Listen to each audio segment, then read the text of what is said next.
Un cordial saludo para todos los presentes. En esta reunión vamos a tratar sobre el tema de la fase preparatoria en los procesos de la contratación pública. El objetivo del taller es conocer la normativa aplicable a los procesos de contratación pública con énfasis en la fase preparatoria.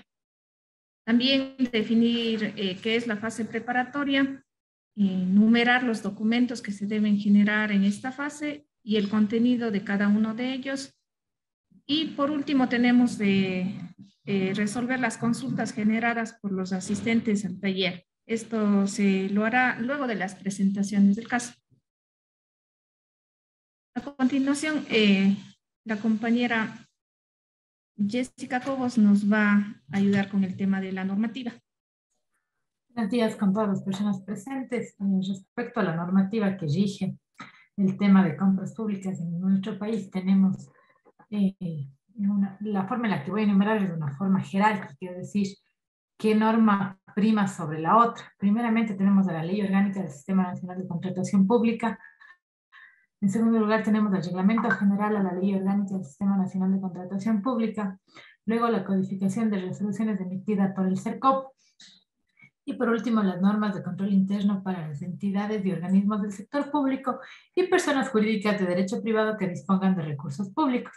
Esta normativa es emitida por la Contraloría General del Estado. Entonces, como les decía inicialmente, enumero de un orden jerárquico. ¿Eso qué quiere decir?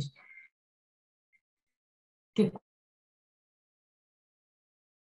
la ley y la codificación prima y entre el reglamento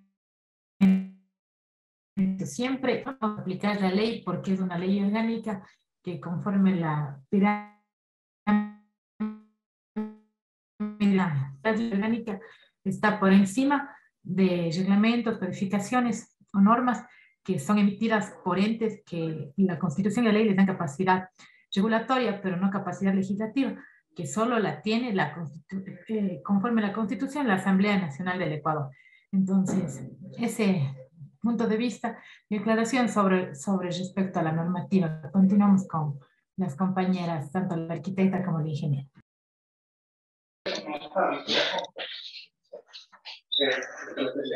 Bueno, muy buenos días con todos los presentes. Bienvenidos al taller y esperamos que sea de su agrado y que también les sirva lo que vamos a impartir el día de hoy para las labores y las funciones que deben cumplir. Primero vamos a comenzar definiendo qué es la fase preparatoria. Esto lo podemos ampliar este conocimiento en el artículo 28 de la codificación de resoluciones. Pero a breves rasgos, la fase preparatoria es una fase de la contratación pública y que finaliza esta fase el momento que ya publicamos el proceso en el portal de compras públicas. Por lo tanto, la fase preparatoria involucra todos los procesos que se deben hacer antes de la publicación del.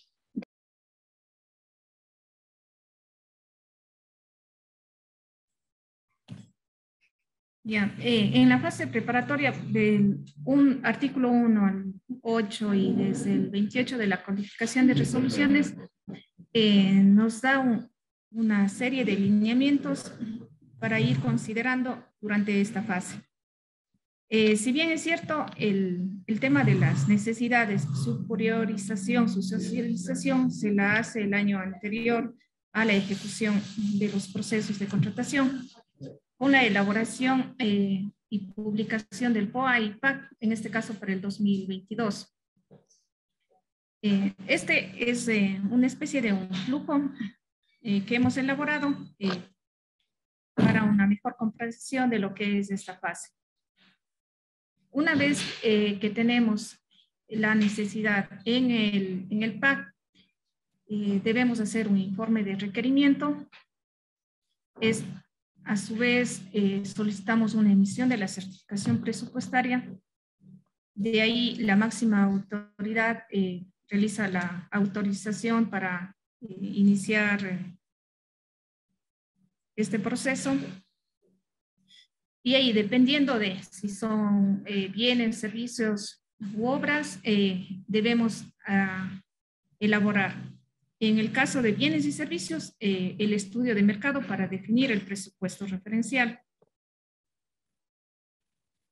En el caso de obras, bueno, debemos tener presente que hay unos estudios que deben estar ya actualizados, tanto en la parte arquitectónica, estructural y obviamente especificaciones y presupuestos.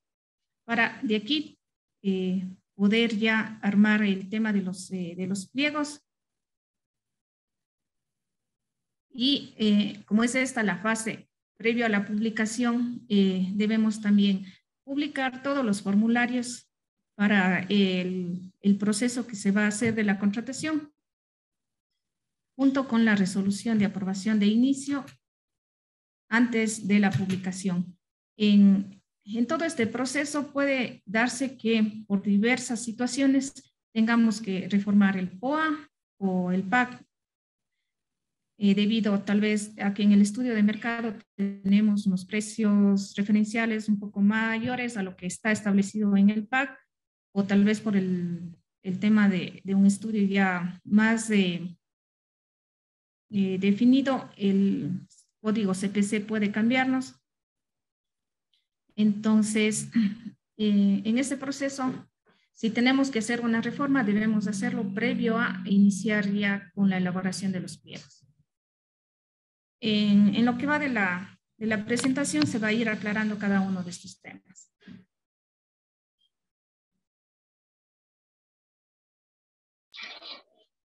Bueno, continuando, entonces ya vamos a entrar al detalle de cada una de las actividades que observamos anteriormente. Entonces, ¿qué pasa? Que ya en el Plan Anual de Contratación o PAC, nosotros ya teníamos definidas las actividades que vamos a hacer, incluso ahí ya tenemos el cronograma de en qué trimestre del año vamos a ir sacando adelante cada uno de los proyectos planteados. Entonces, en el mismo PAC ya está definido qué proyecto lo vamos a hacer, cuál va a ser el código CPC, el presupuesto referencial, el tipo de proceso y todo esto. También se pueden dar ciertas excepciones, como lo son las emergencias que no están planeadas y que, bueno, con el debido proceso se llega a la necesidad de hacer alguna adquisición o de realizar alguna obra por emergencia, ¿no es cierto? Entonces, en ese momento podemos también comenzar un proceso sin necesidad de que haya estado en el PAC, igualmente con las ínfimas cuantías. Entonces, bueno, una vez que está definida la necesidad, pasamos al siguiente paso del proceso.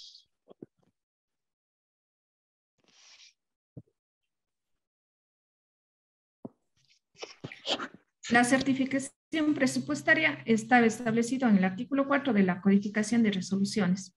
Es el documento de la unidad financiera.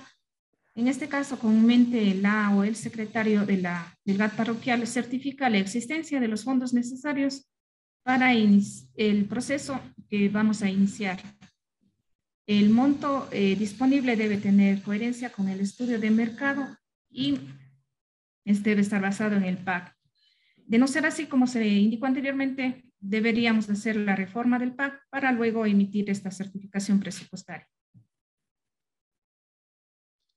Bien, ahora entramos a la parte en la cual vamos a definir el proceso. Bueno, si bien es cierto, este ya estaba definido en el PAC, pero sin embargo ya cuando estamos trabajando con un proyecto específico, es importante revisar si el proceso que habíamos planificado cumple con la normativa, con la ley. Entonces, hay dos parámetros para definir el proceso. La necesidad, porque los procesos varían dependiendo si es un bien o un servicio, o si es una obra o si es una consultoría. Y también el otro parámetro es el presupuesto. Entonces, para el caso de bienes y servicios, se nos presentan dos opciones, los normalizados y los no normalizados. Para los normalizados podríamos usar el catálogo electrónico, la subasta inversa electrónica o la ínfima cuantía, dependiendo de los presupuestos referenciales que están indicados en la tabla que ustedes pueden observar. Todo esto varía de acuerdo al año, pues son factores que se multiplican por el presupuesto anual del Estado. Entonces, bueno, para el caso de no normalizados podemos usar menor cuantía, cotización o licitación. Igualmente depende de los presupuestos del uso de uno u otro de ellos. Para el caso de obras tenemos menor cuantía, cotización, licitación y precio fijo. Y para el caso de consultoría, contratación directa, lista corta o concurso público. Entonces, con todo esto podemos definir ya qué proceso vamos a trabajar, considerando que cada proceso tiene sus particularidades. Entonces, debe estar bien definido el proceso para poder trabajar sobre el mismo.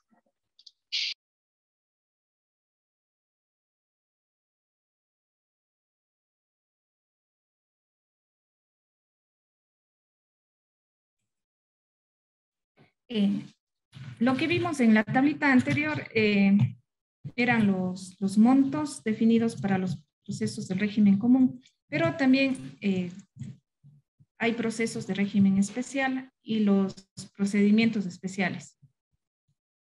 En el caso de régimen especial, el artículo 2 de la ley nos habla de las adjudicaciones de fármacos y otros bienes estratégicos determinados por la Autoridad Sanitaria Nacional que celebren las autoridades que presten servicios de salud, incluidos los organismos públicos de seguridad social, cuando su adquisición se realice a través de organismos internacionales y optimice el gasto público, garantizando la calidad, seguridad y eficiencia de los bienes, podrá ser privilegiada por sobre los procedimientos nacionales de adquisición de bienes. También las calificadas por el presidente de la República como necesarias para la seguridad interna y externa del Estado y cuya ejecución esté a cargo de las Fuerzas Armadas o de la Policía Nacional.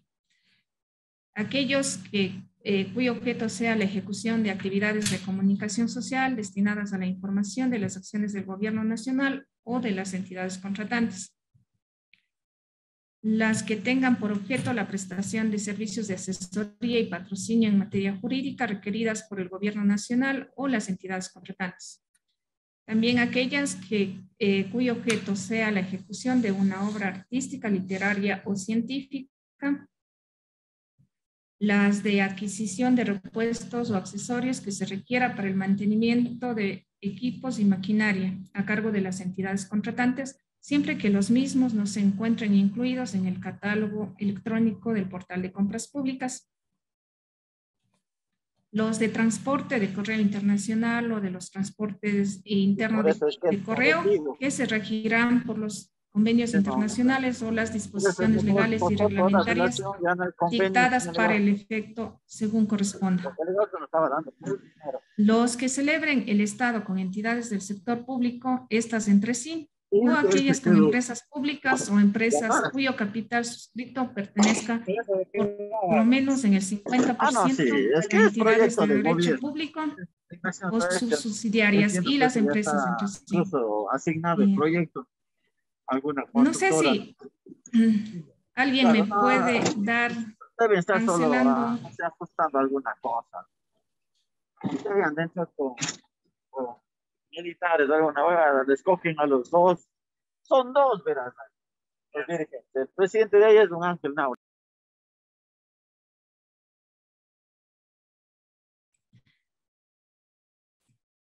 Muchas gracias. Había una interrupción y no nos permitía escuchar. Bueno, habíamos quedado en las contrataciones entre entidades del sector público. Y bueno, por último, las instituciones del sistema financiero y de seguros en las que el Estado o sus instituciones son accionistas únicos o mayoritarios y los que celebren las subsidiarias de derecho privado de las empresas estatales o públicas o de las sociedades mercantiles de derecho privado en las que el Estado o sus instituciones tengan participación accionaria o de capital superior al 50%, exclusivamente para actividades específicas en sectores estratégicos definidos por el Ministerio del Ramo. Es necesario aclarar que en los casos de régimen especial debe haber la debida justificación de por qué se está queriendo o requiriendo hacer este tipo de contratación. En el caso de los CAT parroquiales, se está dando el tipo de contratación entre entidades subsidiarias, entidades públicas o sus subsidiarias para los procesos de mantenimiento vial, asfaltado y temas con productividad, en este caso Agroazuay. También, bueno, se hace en el tema de los GATS para el tema de comunicación social, que serían los casos especiales que son más utilizados por nosotros los GAT parroquiales.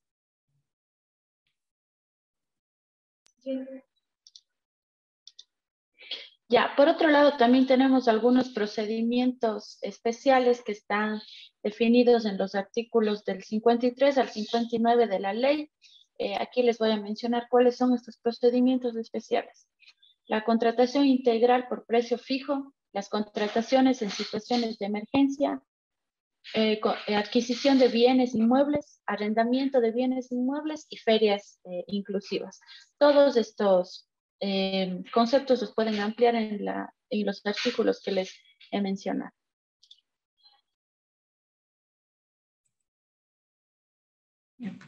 En la fase preparatoria tenemos los estudios, diseños o proyectos. El artículo 23 de la ley nos indica que la entidad debe contar con los estudios y diseños completos, definitivos y obviamente actualizados.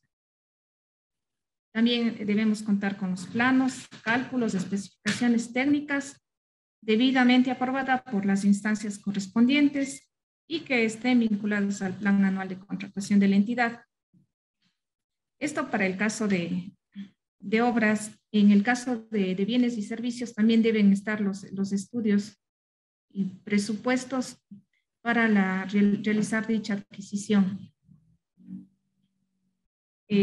Como habíamos indicado, hay que contar con los planos, levantamientos, todas las ingenierías en el caso de obras, es decir, toda la documentación necesaria para definir claramente el objetivo de la contratación y su respectiva justificación, los alcances y detalles técnicos.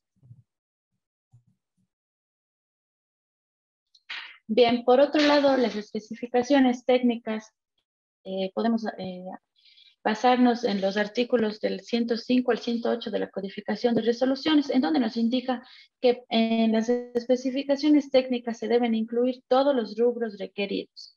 No se debe afectar el trato justo e igualitario. Deben ser claras, completas e inequívocas, sin presentar contradicciones. Y no se debe nunca mencionar marcas en las especificaciones técnicas. Sin embargo, existen ciertos casos excepcionales como la adquisición de repuestos.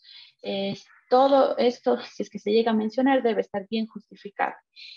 Bueno, para el caso de obras, algunos de los aspectos que deberían incluir las especificaciones técnicas son los rubros y materiales, los aspectos constructivos, los aspectos de diseño, las unidades, la maquinaria y el personal.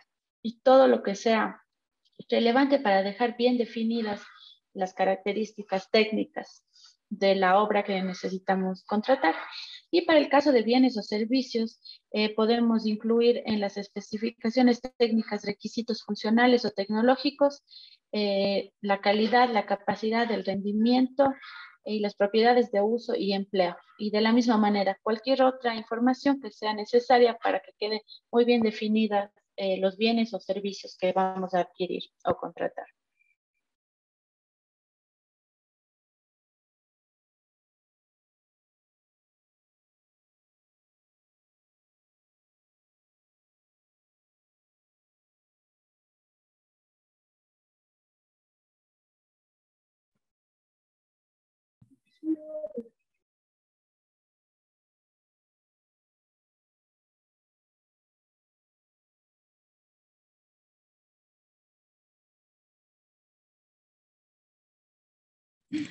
Perdón, he estado sin habilitar el micrófono. Indicaba que los términos de referencia están definidos para el tema de servicios y consultorías, de acuerdo al artículo 107 y 109 de la codificación de resoluciones. En el artículo 107 nos habla que debe indicarse las condiciones específicas bajo las cuales se va a desarrollar la consultoría o se van a prestar los servicios. Estos términos de referencia deben ser claros, completos y detallados sin contradicciones.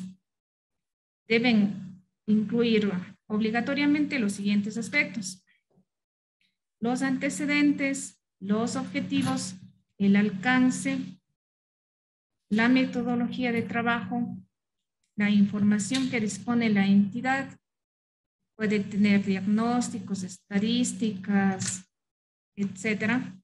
Productos o servicios que esperamos con la contratación, el plazo de ejecución, ya sean parciales o totales, qué personal técnico o equipo de trabajo se requiere para este tipo de contratación o adquisición, las formas y las condiciones que la entidad ha definido para el pago. Además de estos aspectos obligatorios, podemos recomendar que se incluya en estos términos de referencia lo relacionado al régimen de multas, para que ya cuando se elabore el contrato esté definido cómo va a ser el término de multas. Los términos también de recepción, cuáles son las obligaciones del contratista, porque esto va a depender del tipo de adquisición o contratación, y también definir cómo va a ser la entrega y la calificación de las ofertas. Esto como unas recomendaciones.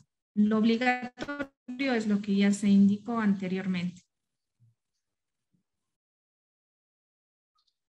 Bien, el estudio de desagregación tecnológica viene definido en los artículos del 80 al 85 de la codificación de resoluciones. No es obligatorio para todo tipo de procesos, sin embargo, vamos a dar una pequeña explicación de qué se trata. Es obligatorio en licitaciones, lo cual quiere decir que para el año 2022 es obligatorio para obras que tengan presupuestos superiores a 508.496,2. Entonces, bueno, realmente no es muy común tener este tipo de procesos, sin embargo, en caso de realizarlo, se debe hacer un estudio de desagregación tecnológica, para lo cual en el anexo 3 de la codificación de resoluciones se indica el procedimiento a realizar.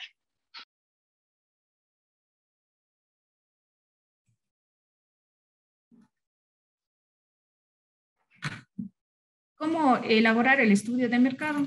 De acuerdo al artículo 9, numeral 2 de la codificación de resoluciones. Debe haber un análisis del bien o servicio a ser adquirido, sus características técnicas, el origen, sea nacional o extranjero, la facilidad de adquisición, el número de oferentes que existen, el riesgo cambiario también. Se debe considerar ya en su elaboración los montos de las adjudicaciones similares que se ha realizado en los 2 últimos años, previo a la publicación del proceso, tanto de la entidad que requiere la contratación como de otras instituciones. Se debe tomar en cuenta también la variación de precios locales o importados según corresponda.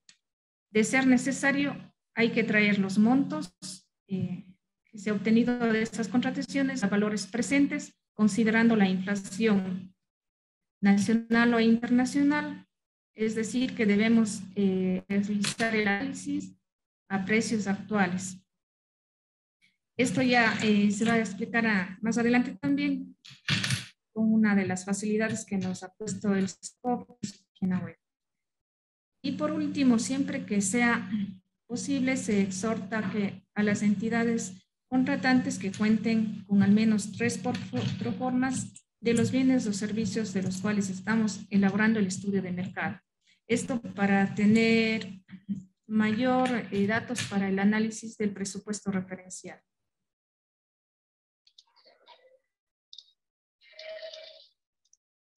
Bueno, en esta sección vamos a mencionar algunas de las herramientas que nos pueden ayudar a realizar el estudio de mercado, ¿sí?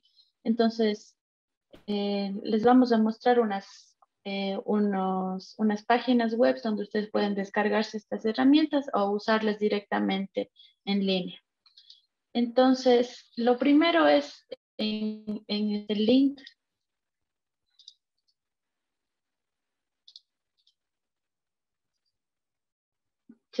está viendo?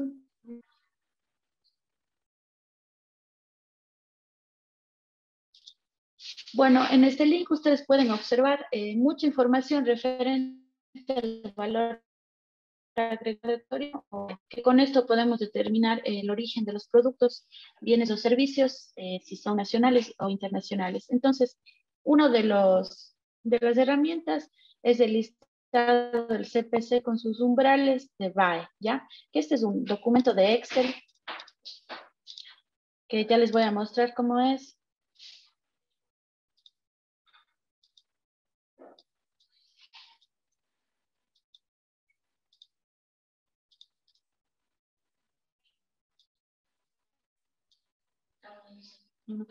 Bueno, es una lista, ¿no es cierto?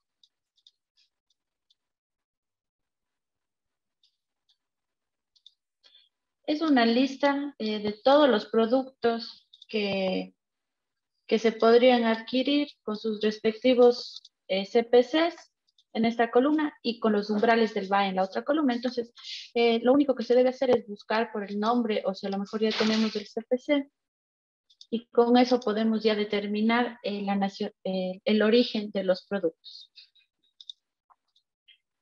Por otro lado, tenemos también una herramienta para verificar el número de oferentes disponibles en mi localidad para ciertos CPC.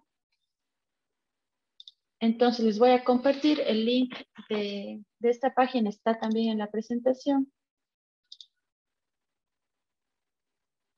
Bueno, aquí se observa, ya, se observa esta pantalla, ¿no es cierto?, donde nosotros podemos poner el CPC del servicio que necesitamos. Por ejemplo, voy a usar este CPC, ponemos la provincia y el cantón donde vamos a realizar la contratación. Por ejemplo, vamos a hacer con el ejemplo de Paute. Entonces ahora buscamos, ¿no es cierto? Y encontramos que para este CPC tenemos en este caso 60 oferentes que podrían presentar su oferta y participar. Entonces con esto estamos verificando que sí existe la oferta en nuestra localidad para este CPC. Por otro lado, en este buscador de procesos, nosotros podemos buscar procesos con contrataciones similares a la que estamos necesitando en este momento, ¿no es cierto? Y poder obtener unos precios referenciales que luego se los van bueno, ya vamos a ver cómo usar la calculadora y ahí podemos obtener un presupuesto referencial. Y la última de las herramientas es justamente la calculadora del presupuesto referencial, que también les vamos a compartir el link donde lo pueden observar para que se puedan descargar.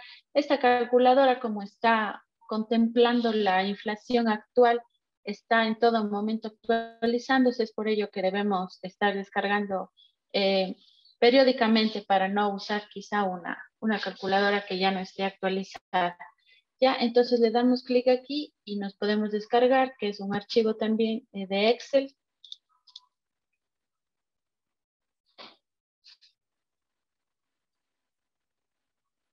Les voy a indicar la calculadora y vamos a hacer un ejemplo.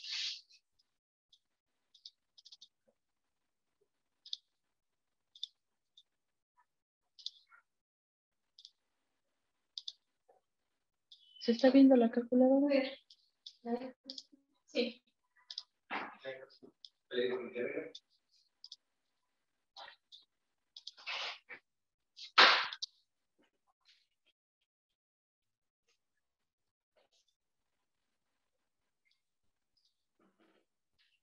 Perdón un ratito, les estoy compartiendo la pantalla, tengo un problema. Ya les comparto nuevamente.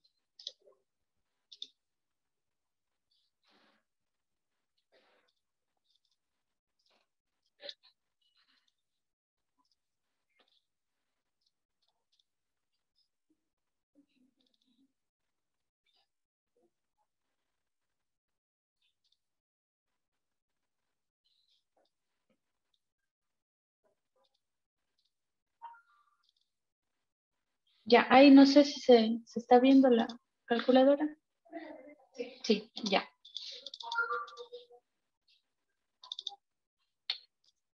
Pero no me-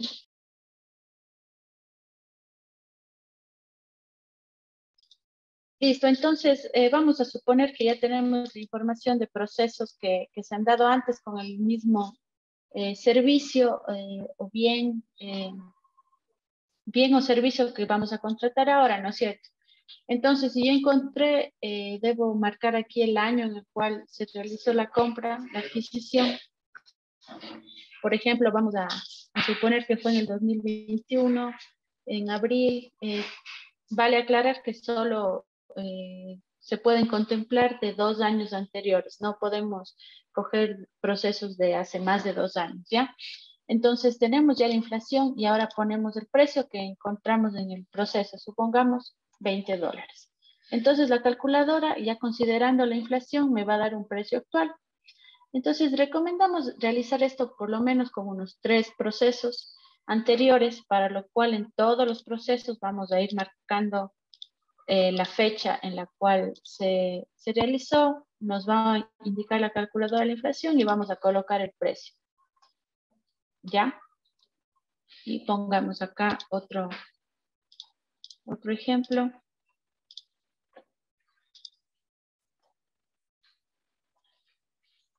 Ya, entonces supongamos que encontramos esta información, todo esto se saca de procesos anteriores y mediante esa calculadora ya lo estamos trayendo al valor actual, ¿no es cierto? Entonces aquí mismo nos saca un promedio y también nos saca el valor unitario más bajo y el más alto y el más bajo. Entonces ya es un poquito de criterio de la persona que esté realizando el estudio de mercado, pues para seleccionar el promedio, el más alto o el más bajo. Entonces, con estas herramientas esperamos se les facilite mucho más al momento de realizar un estudio de mercado.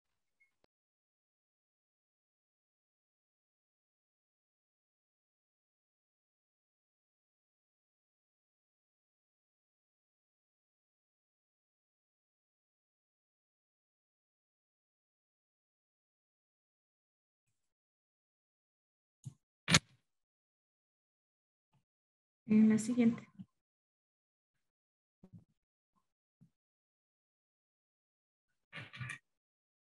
En esta fase preparatoria también debemos ya definir la comisión técnica de acuerdo al artículo 18 del Reglamento General de la Ley.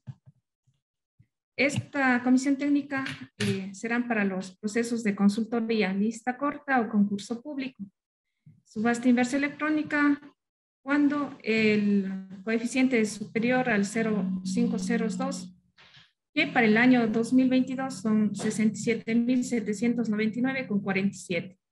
En los procesos de licitación y cotización. En los demás procedimientos no se exige la comisión técnica. ¿Quiénes conforman esta comisión? Es un profesional designado por la máxima autoridad, que es la persona que va a presidir esta comisión. También el titular del área requirente o su delegado en el caso de existir, y un profesional afín al objeto de la contratación, designada por la máxima autoridad o su delegado. En el caso de que la entidad no cuente con el profesional afín al objeto de la contratación, la entidad podrá contratarlo ya debido a la falta de este profesional en la entidad contratante. Esto sería en cuanto a la comisión técnica. Bien, existen también, como habíamos visto al comienzo en el flujograma, otros documentos o requisitos que se deben publicar al momento de subir ya el proceso.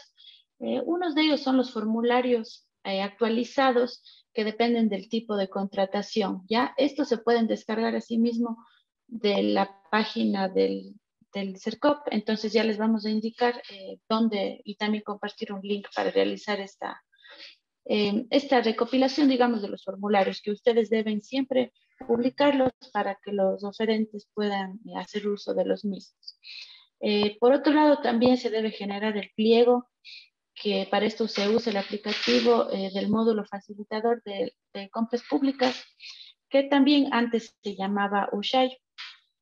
También se debe realizar una resolución de inicio que incluye la aprobación de los planos, de los términos de referencia, de los pliegos, de todo lo que se vino haciendo hasta este momento, pero también incluye una convocatoria a los oferentes que deseen participar o una invitación directa en los casos que ya habíamos visto anteriormente, como por ejemplo el régimen especial en el cual se invita a un proveedor en específico. También se debe publicar las condiciones generales del contrato, las condiciones particulares del contrato y, muy importante, la verificación de que el CPC no esté restringido o que no conste en el catálogo electrónico, que esto también se debe realizar para poder ya publicar el proceso. Entonces, con esta verificación se la puede realizar en el link que está aquí. A lo mejor ustedes ya lo han usado, ya les voy a compartir la pantalla.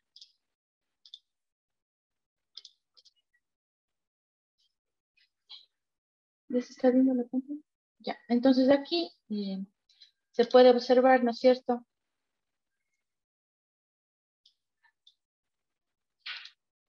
Se puede observar el catálogo electrónico en donde se pueden revisar los CPCs. ¿Ya? Y con toda esta documentación lista, ya podemos proceder a la publicación en el portal de compras públicas, sin olvidarnos de que cada proceso es distinto y tiene sus particularidades. Este taller ha estado enfocado a los procesos en general. Es por ello que les hemos dejado las referencias a las normativas para que cuando ustedes estén realizando uno u otro proceso puedan también leer un poco, ver un poco más de cómo o tal vez si se necesita algún documento adicional o más bien no se debe hacer alguno de estos procesos.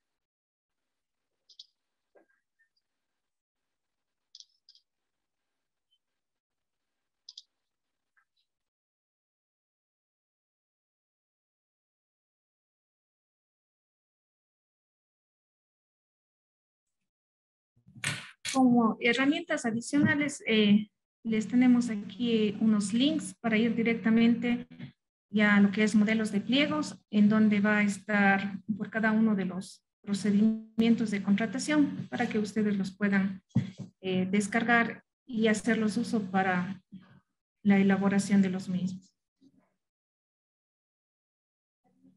Sí. Aquí la ingeniera nos va a dar una explicación sobre el uso de los formatos.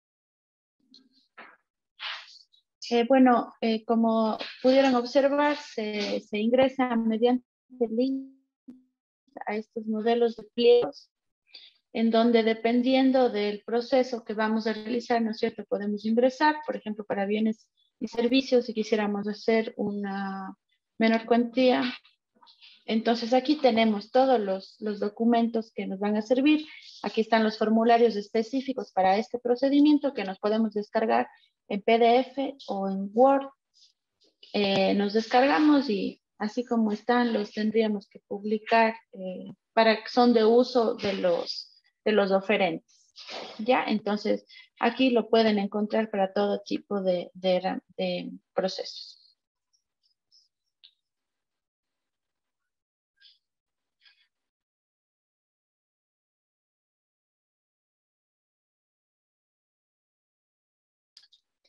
También vamos a ver unos 2 links más de interés.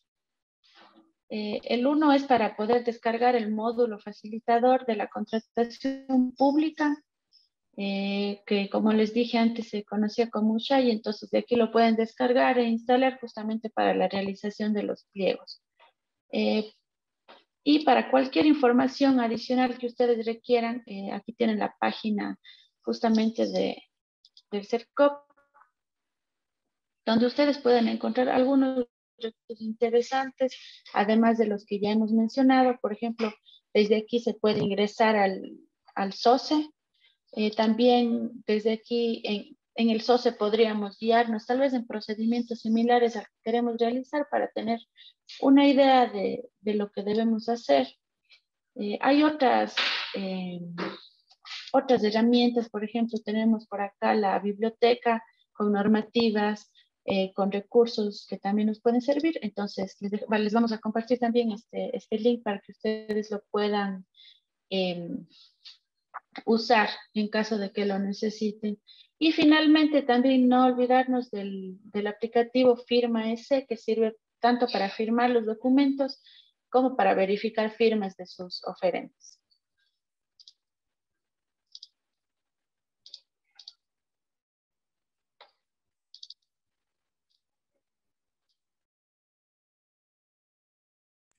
Algo para no olvidar, que todos los documentos generados en esta fase deben llevar firma electrónica de los responsables de cada documento. Esto de acuerdo a la circular 022. Al momento ya es obligatorio en todas las fases la firma electrónica.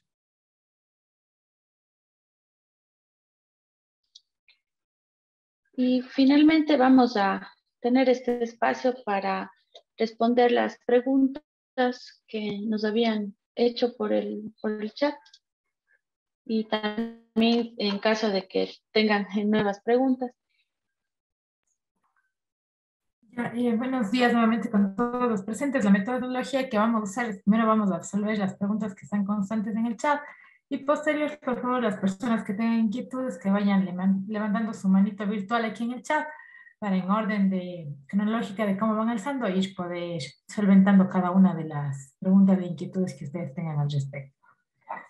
Primero vamos a ir con una pregunta de Lenin Albarracín. Dice: buenos días, una consulta: ¿cómo se calcula el VAE? ¿Cuál es su fórmula y cuáles serían los respaldos? Ya, bueno, existe toda una metodología para calcular el VAE. Esta metodología está en la misma página del CERCOP. En el primer link que la ingeniera Irene nos indicó, no sé si puede volverle a ese link, en donde habíamos visto el listado de umbrales de CPC, ahí está establecido la metodología.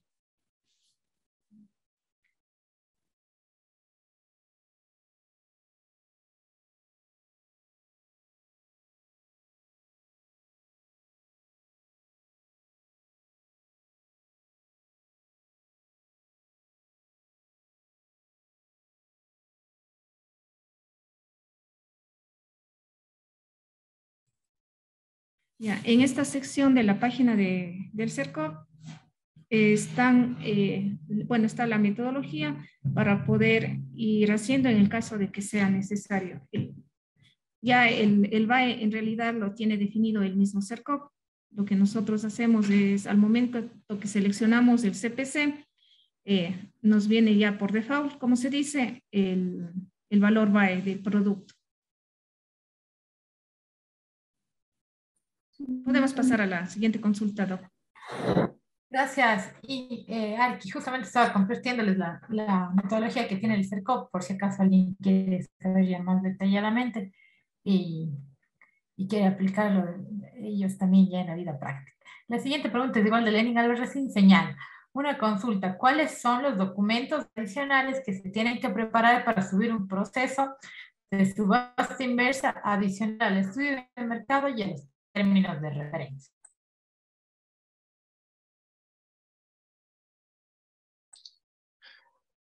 Bueno, los documentos que se tienen que publicar, ¿no es cierto?, son los que hemos mencionado ya a lo largo de la capacitación.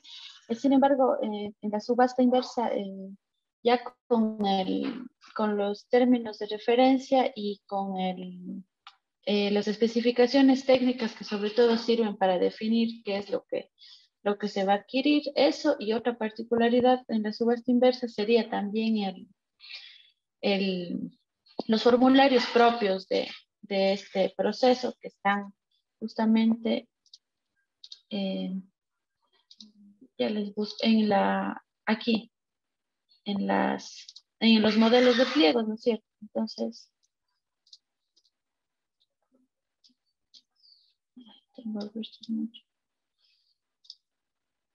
ya, entonces, para la subasta inversa tendríamos que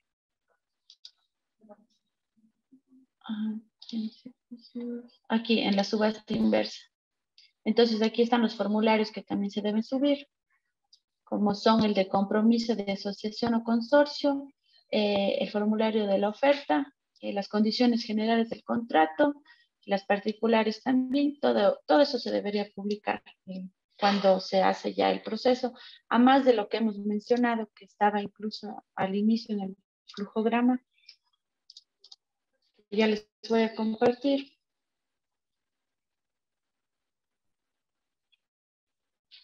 Serían todos los documentos que están aquí.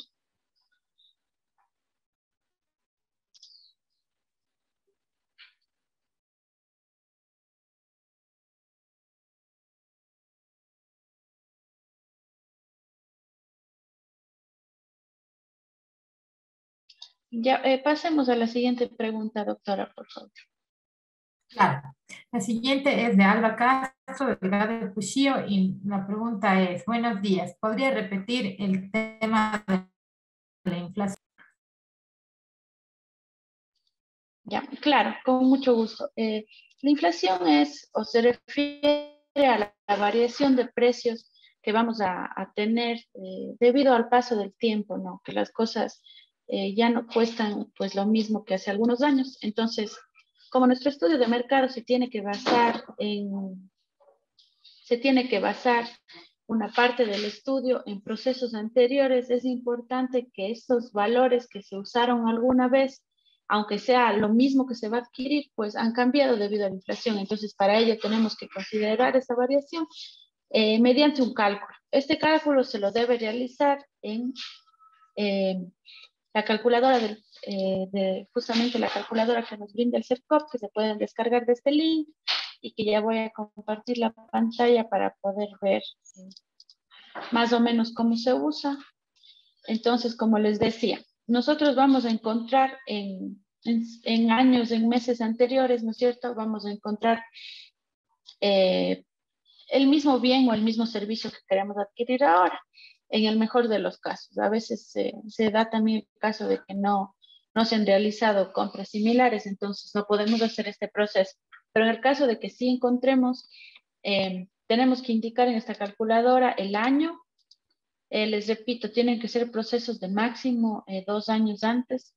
Entonces ponemos el año, ponemos el mes en el cual se ha realizado la compra, y la calculadora de manera automática, por ejemplo, voy a cambiar el mes, aquí lo vean, de manera automática va variando este valor de la inflación. Y también ponemos el costo que tuvo el producto o el bien en ese momento. Con esto nos calcula la calculadora de manera automática cuál sería el costo en la actualidad. Realizamos esto para unos 3 procesos y con esto vamos a obtener ya un valor promedio, un valor más alto y un valor más bajo, que es el que podríamos considerar ya dentro de nuestro estudio de mercado. Gracias, ingeniera. Continuamos con la siguiente pregunta. Es igual de Lenin Álvarez y señala una consulta. En una consultoría es obligatoria la confirmación de la comisión técnica. No sé si puedo responder yo esa pregunta. Compañero, la comisión técnica es obligatoria solo para la comisión, perdón, para la consultoría en 2 casos, cuando es por lista corta y concurso público. Finalmente, los gastos parroquiales por nuestro presupuesto no llegamos a realizar ese tipo de consultorías, hacemos consultoría por invitación directa y en esa no es necesaria la creación o conformación de la comisión técnica. La siguiente pregunta es, buenos días, igual de Lenin Álvarez. Dentro de otros requisitos, ¿solo se suben o hay que realizar alguna modificación al contenido? ¿Todos deberían ir con firma electrónica? Por favor, la persona que está con el micrófono abierto, que nos ayude cerrando. Les repito la pregunta, compañeras, o tal vez si le entendieron.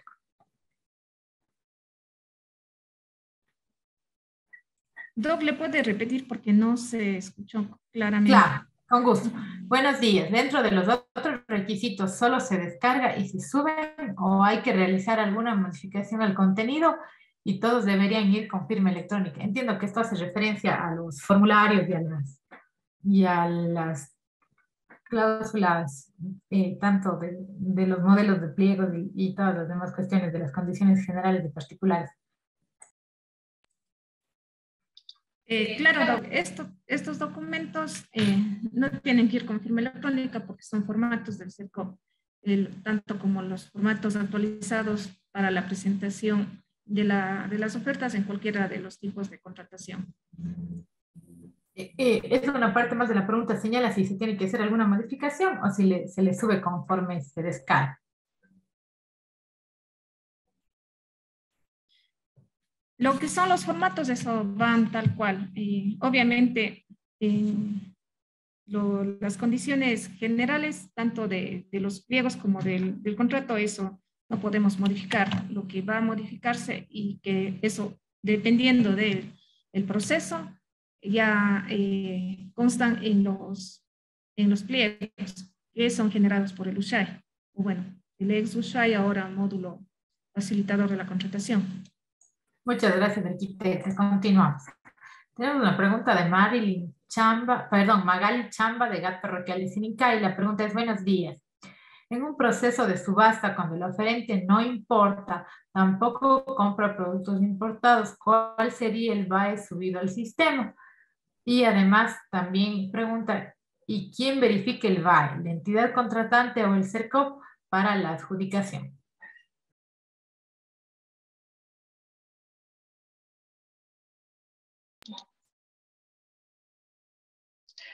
Ya. A ver, en el caso del VAE, ¿no es cierto? Cuando el oferente está elaborando su oferta, tiene que llenar 3 campos: cuál es el porcentaje que importa, no el porcentaje, sino el valor de lo que está importando para esta oferta. Entonces ahí el sistema solo le calcula. Sin embargo, no le calcula ese momento porque sabemos que en la subasta el oferente da una oferta inicial, pero a lo mejor finalmente termina bajando esa oferta. Entonces se modifica un poco en cuanto al porcentaje y por ello se calcula el VAE ya después de que se ha hecho la puja.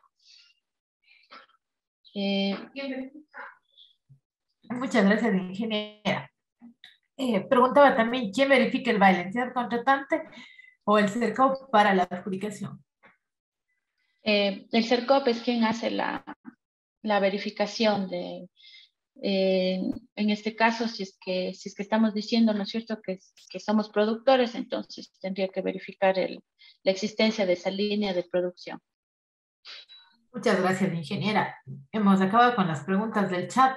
No sé si hay algún participante que desea hacer alguna intervención respecto a preguntas. Dejamos abiertas al público.